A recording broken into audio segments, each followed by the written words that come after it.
Hey there, I'm Courtney Thornell, and today I want to break down something that trips up a lot of first-time home buyers: closing costs versus down payment. These two are often mixed up, and I totally get why. They're both big numbers that pop up when you're buying a home, but they are two different expenses and cover very different things. So if you're feeling confused about how they work and why you need to plan for both, don't worry, because today we're going to clear all that up so you'll know exactly what to expect when it's time to buy your home. And if you're new here, I'd love for you to subscribe and stick around for more tips and advice on the home buying process. All right, so let's start by talking about the down payment. When you hear people talk about buying a house, the down payment is usually one of the first things they mention. It's the amount of money you put up front when you're buying a home, and it's usually expressed as a percentage of the purchase price, or it could be a flat amount. Now, how much you'll need for a down payment depends on the type of loan you're getting. For a conventional loan, most people aim for at least 20% because that's the sweet spot to avoid private mortgage insurance, or PMI. But if 20% sounds like a stretch, there are loan programs out there that require as little as 3% down, including conventional, and in some cases even 0% down if you qualify for a VA or USDA loan. So if you're buying a $300,000 home with a conventional loan and you're putting 10% down for your down payment, that would be $30,000. If you're getting an FHA loan and you're putting 3.5% down, your down payment would be $10,500. And the point is, your down payment is the chunk of cash that goes directly toward the purchase price of your home. It's also important to remember that your down payment affects more than just how much you'll borrow. The more you put down, chances are you'll have a lower interest rate, but also the less you have to finance, which means lower monthly mortgage payments and less interest paid over the life of the loan. So the down payment is all about helping to secure the loan and showing the lender you've got some skin in the game. All right, now on to closing costs. Closing costs can vary widely, but they typically range from 2 to 5% of the home's purchase price. So if you're buying that $300,000 home, you can expect to pay somewhere between $6,000 and $15,000 in closing costs. That's a big chunk of change you need to have ready on top of your down payment. Now, closing costs are the fees incurred for doing the loan and transferring ownership from the seller to you. Now, these can include things like loan origination fees, underwriting fees, appraisal fees, title insurance, property taxes, homeowners insurance, prepaid interest, recording fees, and so on and so on and so on and so on.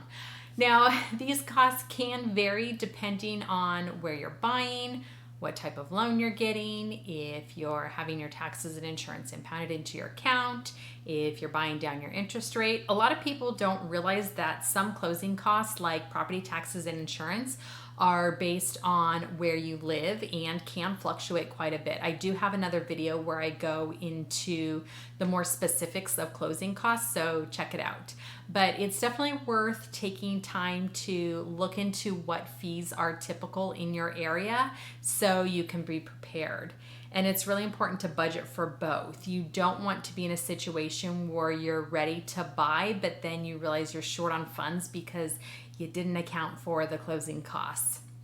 Now, at this point, you might be wondering if there's any way to reduce those closing costs. And the answer is yes, there are a few options, but again, that's in another video I have, so be sure to check that one out as well. All right, here's something I really want to emphasize. Your down payment and closing costs are two totally separate expenses. This is where a lot of first-time home buyers get confused. They save up for their down payment thinking they're all set, only to find out they still need to come up with thousands of dollars for the closing costs. Okay, let's go back to that $300,000 home example. Say you're putting 10% down, which is $30,000, but then you also have to pay closing costs. And let's say those are around $9,000. That's $39,000 you'll need, and that's on top of any moving costs or any little fixes you might want to make after you move into the home. So this is why it's important to budget for both and to understand that they serve different purposes. The down payment is your stake in the house. It reduces how much you need to borrow, while closing costs are necessary to make the transaction happen. They cover the fees for the things like getting the loan approved, recording the sale, and insuring the title. All right, let's talk about what happens if you're using a loan program that doesn't require a down payment. There are a few options out there like the VA loans for veterans and USDA loans for homes that are in certain rural areas where you can buy a house without putting any money down. That sounds pretty great, right? And it is, but here's the thing, just because you don't have to make a down payment doesn't mean you get out of paying closing costs. You still need to cover those fees no matter what. So even if you're not paying a down payment, you're still looking at that 2 to 5% of the home's price for closing costs. If you're buying a $250,000 home with a VA loan, you might not need a down payment, but you're still going to need around $5,000 to $12,500 for the closing costs. And it's really important to keep this in mind because it's easy to focus on the no down payment part of the loan and then forget about the other expenses that are involved. All right, so how can you make sure you're prepared for both your down payment and closing costs? The key is planning ahead. It's never too early to start saving for these expenses, and you want to make sure that you have enough set aside before you start your house hunt. And a good rule of thumb is to aim to have at least 5% of the purchase price for the closing costs. That way, if you're putting down 10% and you've got another cushion for the fees, you won't be caught off guard at closing. Another thing to think about is asking your lender for an estimate early on in the process. Once you have an idea of what your loan will look like, they can provide you with a breakdown of the potential closing costs. And this can help you budget more accurately and give you time to save up the necessary funds. Okay, so sorry, I've been talking too much today.